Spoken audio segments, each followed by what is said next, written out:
말씀 누가복음 7장 11절로 16절까지 말씀입니다. 누가복음 7장 11절에서 16절.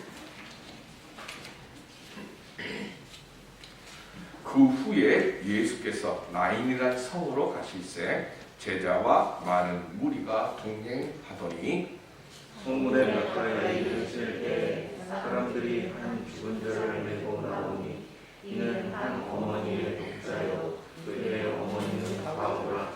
그 성에 많은 사람들과 함께 나오니 주께서 과부를 보시고 불쌍히 여기사 울지 말라 하시고 가까이 가서 그 관에 손을 대시니 맨 자들이 섰는 자 예수께서 이르시되 분명한 내가 내게 말하노니 일어나라 하시매 죽었던 자가 일어나 앉고 말도 하거늘 예수께서 그를 어머니에게 주시니 모든 사람이 두려워하며 하나님께 영광을 돌려 이르되 큰 선지자가 우리 가운데 일어나셨다 하고 또 하나님께서 자기 백성을 돌보셨다 하더라. 아멘. 믿음 안에서 장수의 복과 형통의 복을 온전히 누리며 살아가는 우리 모두가 될 수 있기를 주님의 이름으로 축원드립니다. 삶을 살아가면서 우리는 어디서 마음의 보물을 찾고 또 무엇으로 내 행복의 조건을 가늠합니까? 많은 사람들은 이 세상의 것들 속에서 마음의 보석을 삼고 그걸 내 마음에 담아서 그것을 통해서 행복의 조건이라고 여기고 행복하다, 행복하지 못하다 여기며 살아갑니다. 인천에 가면 국제 성서 박물관이라는 곳이 있습니다. 세계적으로 가치 있다고 여겨지는 성경 만여 권이 그곳에 전시되어 있습니다. 그런데 그 중에 구간이 집사라고 하는 분이 옮겨 쓴 성경을 필사한 것이 있습니다. 병원에서 의암, 유암 판정을 받습니다. 그리고 시한부를 판정을 받아요. 시한부 판정을 받은 이 구간이 집사가 남은 자신의 인생을 어떻게 정리를 하고 그리고 나는 내 자손들에게, 후손들에게 무엇을 남겨줄 수 있을까 생각을 하다가 성경을 필사하는 것을 내가 유산으로 남겨줘야 되겠다라고 생각을 합니다. 그리고는 남은 자기의 시한부에 그 남겨야 되는 시간을 온전히 성경을 옮겨 쓰는 것으로 필사하는 것으로 모든 시간을 다 투자하기로 합니다. 극심한 통증과 아픔이 오는 동안 올 때는 필사를 하지 못하고 그리고 그것이 진통이 가라앉으면 필사를 하면서 그렇게 성경을 옮겨 적기 시작을 했습니다. 그런데 어느 순간에서부터인지 모르지만 이 통증이 점점 약해지기 시작을 하더니 통증이 사라졌습니다. 하나님께서 구간이 집사에게 그 성경을 필사하는 동안 그의 위암을 낫게 해주신 겁니다. 그리고 그는 그 통증이 없어진 상태에서 나머지 성경을 다 필사해서 그것을 내어왔더니 그게 지금 인천의 국제성서 박물관에 지금 비치가 되어 있습니다. 구간이 집사는 시한부 판정을 선고받은 뒤에 이 세상의 것을 유산으로 남겨주는 것이 아니라 믿음의 유산을 물려주려 했습니다. 자손들에게 세상의 보물이 아니라 믿음의 보물이 무엇보다도 소중하다는 것을 알게 해주었고 그것이 가장 귀하다고 하는 것을 깨닫게 해주기 위해서 성경을 필사를 했고 하나님께서는 그에게 귀한 믿음의 유산을 남길 수 있도록 은사를 베풀어 주셨던 겁니다. 오늘은 어버이 주일입니다. 믿음의 유산을 주고받는 것이 이 세상 그 어떤 것보다도 귀하고 복된 것임을 알고 믿으며 살아가는 오늘 우리 모두가 될 수 있기를 바랍니다.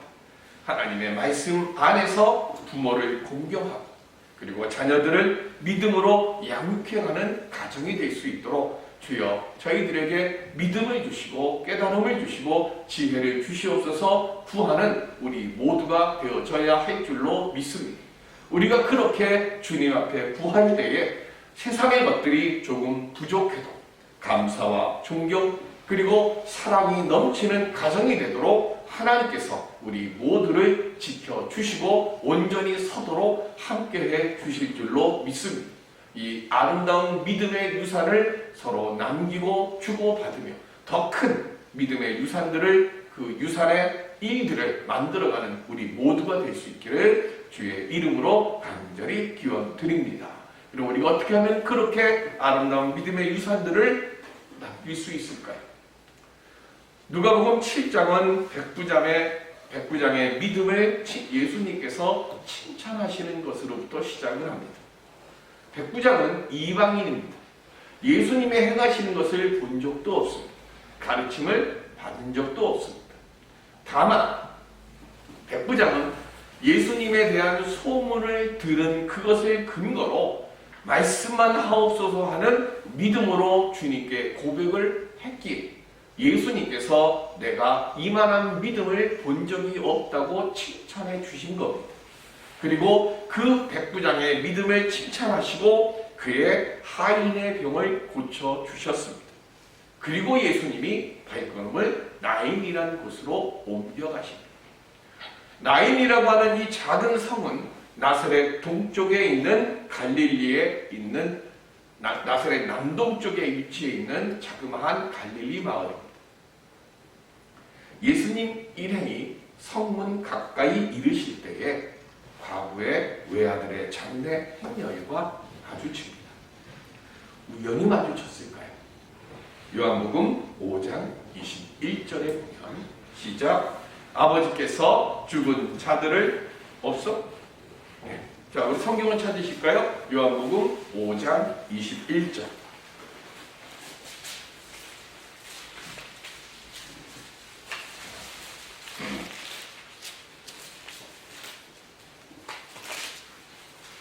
자, 우리 성경을 찾았으니까 19절부터 보겠습니다. 요한복음 5장 19절 시작. 그러므로 예수께서 그들에게 이르시되 내가 진실로 진실로 너희에게 이르노니 아들이 아버지께서 하시는 일을 보지 않고는 아무것도 스스로 할 수 없나니 아버지께서 행하시는 그것을 아들도 그와 같이 행하느니라. 21절. 그래서 행하신 것이 뭡니까? 아버지께서 죽은 자들을 일으켜 살리신 같이 아들도 자기가 원하는 자들을 살리느니라. 아멘.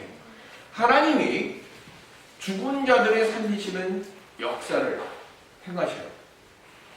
그런데 예수님도 지금 뭐 하시는 거예요? 죽은 자를 살리시는 역사를 행하신다는 거예요. 오늘 지금 이 나인이라고 하는 자그마한 마을에 장래의 일이 있다고 하는 사실을 예수님은 알고 계셨어요. 믿음 안에서 우리가 꼭 알아야 될 말씀이 있습니다. 믿음 안에는 우연은 없다는 겁니다. 그래서 성경에서 우리가 만나다, 만남이라고 하는 말, 우리 교회 이름이 만남의 교회인데 우리 만남이라고 하는 이 만남이라고 하는 영어 단어는 두 단어가 있어요. 하나가 인카운터라고 하는 말이 있고요. 또 하나는 미팅이라는 말이 있습니다. 미팅. 자, 오고 가면서 그냥 우연히 만나는 무슨 사람과 사람 간에 무슨 모임, 만남, 약속이 있어서 만날 때 그거는 우리는 미팅이라고 그러죠. 미트라고 합니다. 그런데 인카운터라고 하는 이 말은 뭐냐면 하나님께서 우리들에게 어떤 의도와 뜻이 있어가지고 그 일들의 속에 사람들이 만나도록 이끌어 가시는 만남이 있습니다. 우리 기독교는 무슨 종교라고 그럽니까? 섭리의 종교라고 합니다.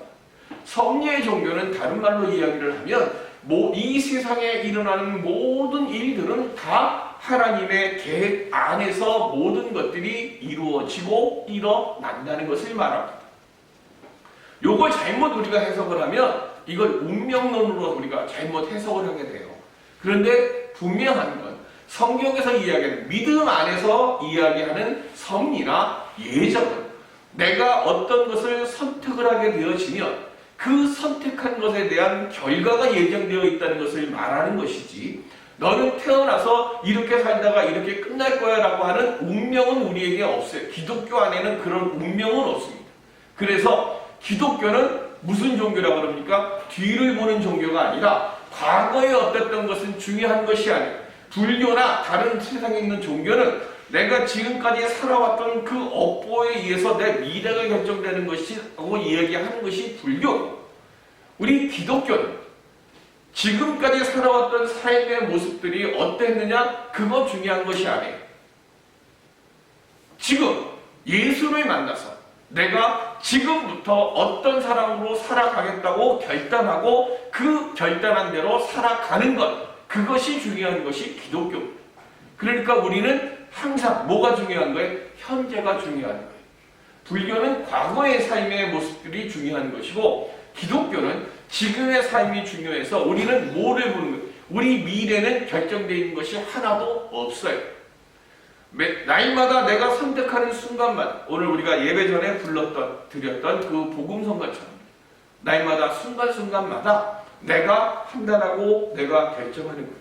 하나님은 우리의 인생, 넌 이렇게 살아야 되라고 결정 지으신 것이 없어요. 내가 결단한 대로 그것에 따른 결과를 우리가 책임지는 거예요. 그래서 기독교는 책임의 종교입니다. 그렇다면 예수님은 지금 뭘 나타내시려고 오늘 이 나인성의 과부를 만나러 오셨을까요? 과부에게 있어서 독자는 어떤 의미입니까? 남편과 언제 헤어졌는지는 모르지만 남편이 죽고 난 뒤에 아들은 그녀의 유일한 희망이자 보물과 같은 존재였을 겁니다. 그런데 자신보다 더 소중하게 여겼던 아들이 무슨 이유인지는 모르지만 죽었습니다. 하늘이 무너져 내릴 것 같은 아픔과 고통이 왔습니다. 많은 마을 사람들이 과부를 친근히 여기면서 장례 행렬에 동참해줬습니다. 지금 이 아들의 장례 행렬은 죽은 사람은 아들 한 명이지만 아들이 죽음으로 인해서 이 아들의 엄마인 과부도 마음이 죽어버린 거예요. 육신은 살아있지만 마음이 죽었습니다. 그래서 한 명의 장례지만 사실은 두 사람의 장례 행렬을 지금 가고 있는 거예요. 이 두 사람의 장례 행렬이 가고 있는 이 상황에서 예수님께서 이 어머니에게 우리 본문 13절에 보면 뭐라 말씀하세요? 울지 말라. 울지 말라. 오늘을 사는 슬픔과 내가 바꿀 수 없는 이 고난의 현실 속에서 우리가 꼭 주님께 드려야 될 가장 위로가 되고 소망이 되고 능력이 되는 말씀이 바로 이 울지 말아요. 내 소망이었어요. 내 인생의 전부였어요. 아니, 나보다 어쩌면 더 소중하게 여겼던 아들이 죽었는데 예수님이 그 어미에게 울지 말라라고 얘기합니다. 이게 말이 됩니까? 절대로 할 수 없는 내 모든 희망이고 꿈이고 미래인 아들이 죽었는데 어떻게 울지 않을 수가 있겠습니까? 내 입장에서 보면 울지 말라라고 말씀하시는 예수님이 울지 말라고 말씀하는 그 순간 그 입을 향해서 주먹이 날아갈 것 같고 멱살을 움켜쥐고 싶었을 거예요. 그런데 예수님께서 울지 말라라고 말씀하시는 이 말씀을 우리 믿음의 눈으로 돌이켜보면 울지 말라라고 예수님이 말씀하셨다는 것은 다른 말로 얘기하면 나를 봐, 내가 너를 울지 않도록 해줄게 라고 약속하시는 말씀입니다. 아들이 죽었습니다. 죽은 아들은 더 이상 우리의 힘과 지혜와 능력으로는 어쩔 수 없는 영역에 속하는 거예요. 내 힘으로 어쩔 수 없는 영역에 속한 일을 지금 예수님께서 해결해 주시겠다는 것. 제가 오늘 본문을 말씀을 준비하면서 그동안 그렇게 크게 생각하지 않았던 우리가 너무나 잘 아는 성경 말씀에 대한 해석을 이 본문을 보면서 깨달았습니다. 그게 뭐냐면 누가복음 5장 38절. 시작. 새 포도주는 이건 있어요. 네, 새 부대에 넣어야 할 것이니라. 아멘. 다시 한번 해볼까요? 새 포도주는 새 부대에 넣어야 할 것이니라. 아멘. 새 포도주는 뭘까요? 새 포도주. 예수 그리스도의 말씀이시고 십자가의 대속의 역사이시고 죽음을 이기시고 부활하시는 역사. 이게 새 포도주입니다. 그럼 새 부대는 예수 그리스도의 그 복음을 믿는 것. 예수를 그리스도로 믿는 믿음이 새 부대입니다. 그러면 그 새 부대, 그 새 믿음, 우리는 어떤 믿음이 되어야 될까요? 오늘 본문 14절에 보면 예수님께서 관에 손을 대셨다고 그랬어요. 어저께 세계는 지금이라고 해서 그 저녁 KBS 9시 뉴스 끝나고 전 세계에서 일어나는 사건들 뭐 이런 것들을 특파원들이 와서 이렇게 보도하는 그런 뉴스 그 이후의 프로그램이 있습니다. 근데 거기에 어저께 인도의 그 코로나19 그 사태에 대한 말씀이 얘기가 나오다가 하루에 4,000명 이상씩 죽어가니까 그 인도의 장례 그 절차를 보여주는데 그 시신을 이 배로 이렇게 둘둘둘 쌓아가지고 그냥 시신을 이렇게 들고 오면 장작을 이렇게 세워요. 우리 캠파이어 할 때처럼. 그러면 그 시신을 그 장작 밑에다 놓고 장작을 시신 위에다가 이렇게 쌓은 다음에 그 시신에다가 불을 붙여가지고 시신을 화장하는 게 인도의 전통적인 방식인데 너무 많은 사람들이 죽어가니까 이 나무를 구할 방법이 없으니까 나중에는 그냥 길거리에다가 두고 그냥 태우는 그렇게 한다는 뉴스가 나왔습니다. 이스라엘도 마찬가지입니다. 우리는 관하면 어떻게 해요? 나무 짝에 이렇게 놓고 그 안에다가 시신을 그 배로 이렇게 두르고 그리고 나무 뚜껑을 덮지 않습니까? 근데 이스라엘은 그냥 아까 말씀드린 인도처럼 굵은 배로 두두두 말아가지고 그거를 나무에다 이렇게 받침대다 놓고 위에다 시신을 얹고 그냥 들고 가는 거예요. 그러면 예수님이 관에 손을 댔다는 말씀은 뭘 뜻하는가 하면 시신을 만지셨다는 거예요. 자, 이스라엘 율법에는 시신을 만지는 죽은 것들을 사람이든 생물이든 동물이든 만지면 일주일 동안 뭐가 돼요? 부정한 자가 돼요. 그래서 일주일 시신을 만지는 부정한 것을 만지는 동시에 일주일 동안 요즘 우리 말하는 것처럼 자가격리를 해야 돼요. 그런데 예수님은 그 시신을 그 관을 손으로 만지신 뒤에 자가격리를 하지 아니하시고 오늘 본문 자 14절 같이 볼까요? 본문 14절 시작. 가까이 가서 그 관에 손을 대시니 맨자들이 서는지라. 예수께서 이르시되 청년아 내가 내게 말하노니 일어나라 하시되 아멘. 우리가 들어야 될 두 번째 말이 뭐냐면 일어나라는 말씀이에요.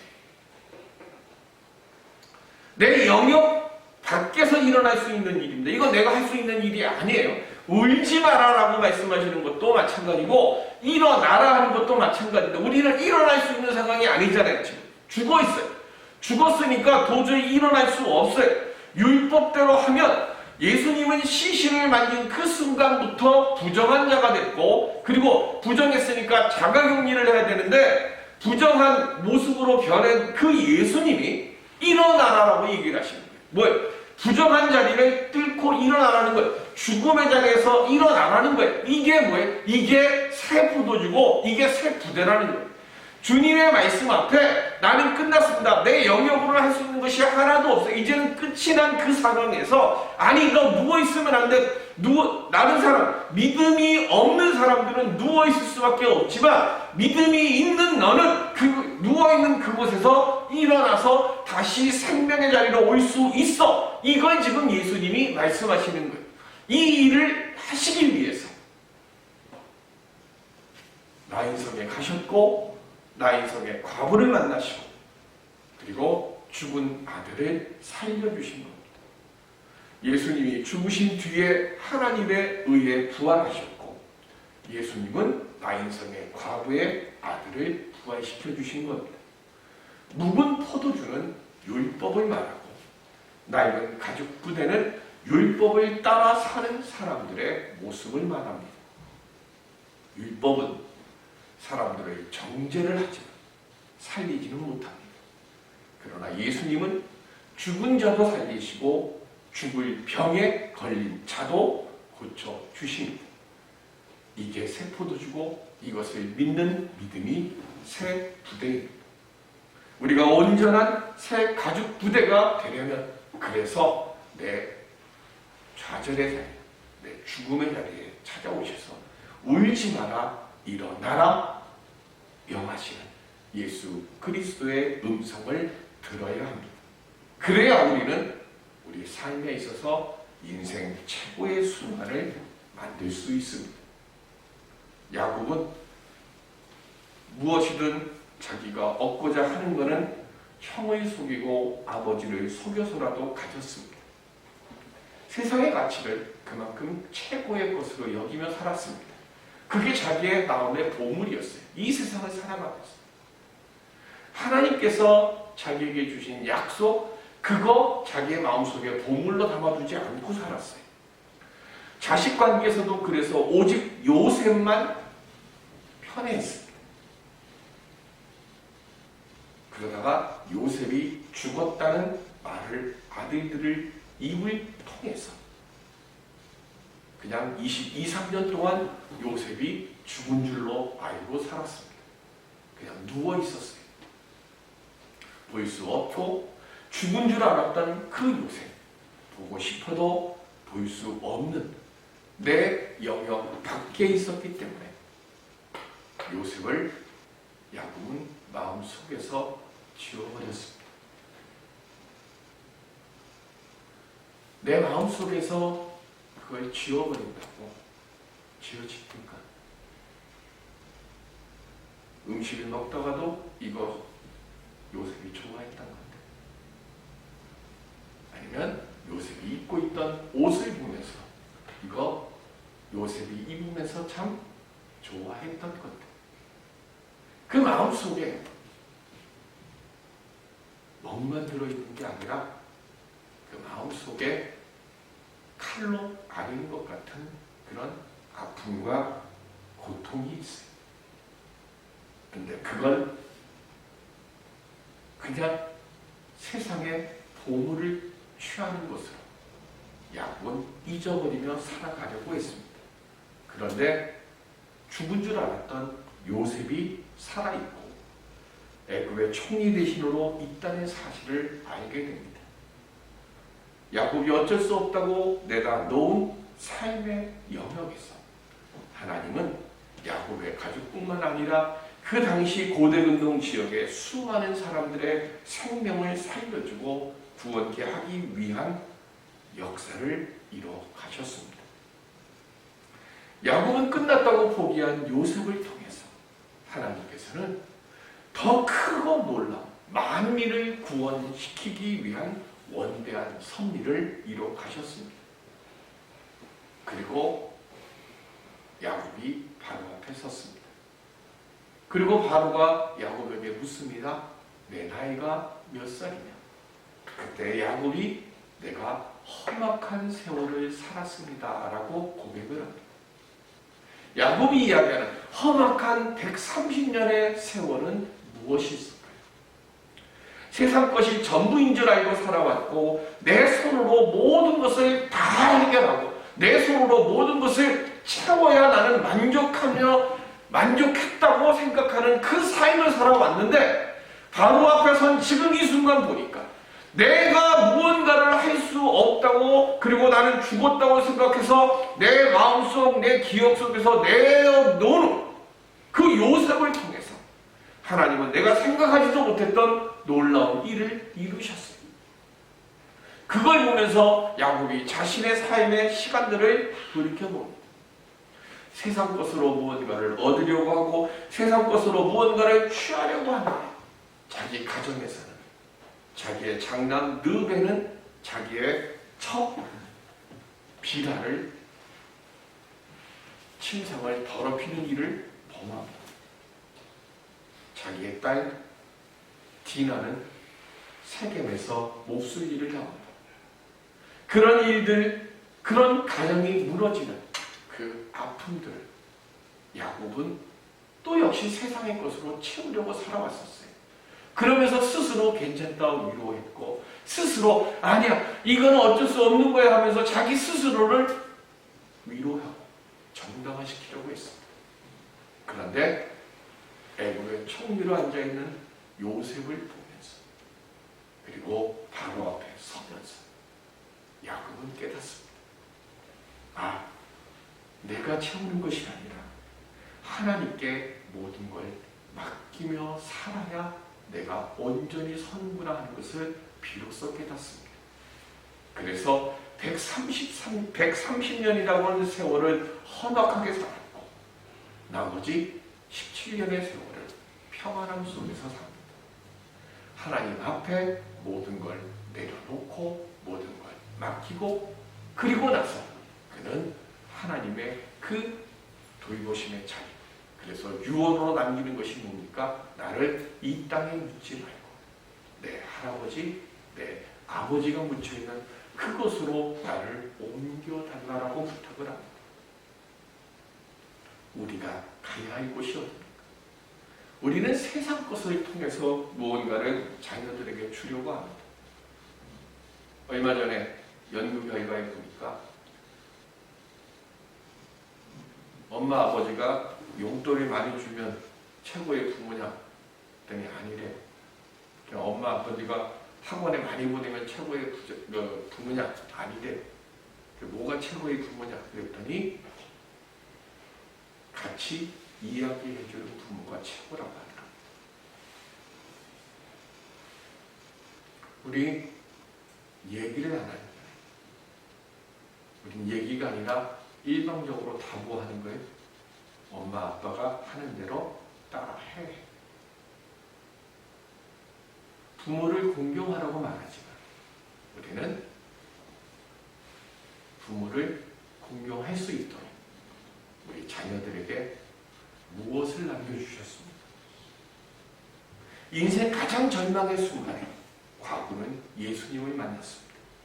삶의 모든 것이 끝나서 이제 무덤으로 옮겨져 갈 때 과부의 아들도 죽음의 자리에서 예수님을 만났습니다.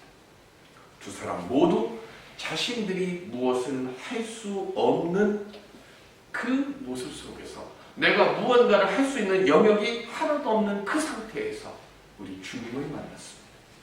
죽은 아들의 장례는 율법의 장례고 내가 지켜온 세상 가치관의 장례식이었습니다.